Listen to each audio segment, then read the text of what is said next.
নমস্কাৰ স্বাগতম জনাইছো আপোনালোকক আৰু এটা বাতৰিৰ সৈতে মই ময়ূৰীয়ে উত্তৰ পূব যোৰহাট মহিলা সমিতিৰ সৌজন্যত জিলা ভিত্তিক যোৰহাট চাৰিগাঁও ঘনশ্যাম জোনাকী ৰংগমঞ্চত এখনি দিহানাম প্ৰতিযোগিতা অনুষ্ঠিত কৰা হয়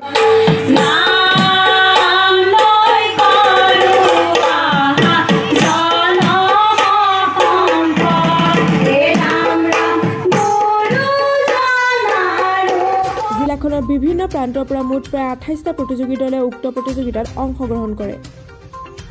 প্ৰতিযোগিতাত পুৱা পতাকা উত্তোলনৰ পাছতে স্মৃতি তৰ্পণৰ লগতে ৰংগমঞ্চ উদ্বোধন কৰে শংকৰী সংস্কৃতিৰ সাধক হেমচন্দ্ৰ বৰাই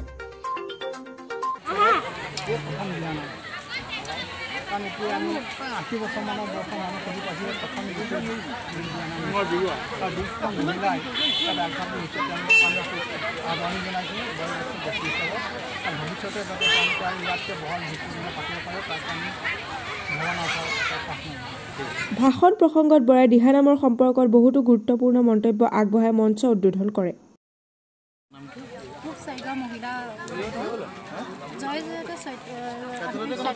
শ্ৰদ্ধা জ্ঞাপন কৰিছোঁ আমি মহিলাসকলৰ মহিলাসকলৰ সৌজন্যত প্ৰথমবাৰৰ বাবে আমি দিহানাম আয়োজন কৰিছোঁ আন্তঃজিলা দিহানাম প্ৰতিযোগিতা আৰম্ভ কৰিছোঁ আমি এইবাৰ প্ৰথম আৰম্ভ কৰিছোঁ আৰু আমাৰ সকলো চাৰিওফালৰ পৰা আমি ডাঙৰ বয়োজ্যেষ্ঠসকলৰ পৰা সঁহাৰি পালোঁ কাৰণে আমি আজি এইখিনিত উপনীত হ'ব পাৰিছোঁ এতিয়ালৈকে কিমান দলে যোগদান কৰিছে এতিয়ালৈকে আমাৰ 28টা দলে যোগদান কৰিছে আৰু আহি আছে জইন কৰি আছে এতিয়ালৈকে 28টা হৈছে যোৰহাটৰ বাহিৰৰ দলো আহিছে বাহিৰৰ দল মানে শিৱসাগৰৰ পৰা আহিছে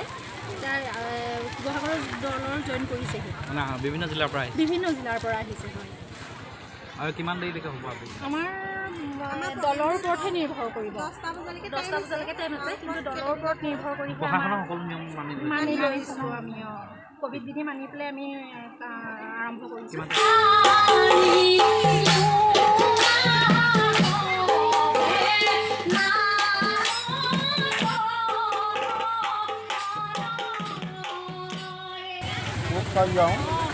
মহিলাসকলৰ সৌজন্যত আজি যিগৰাকী দিহানাম পাতিবলৈ তেখেতসকলে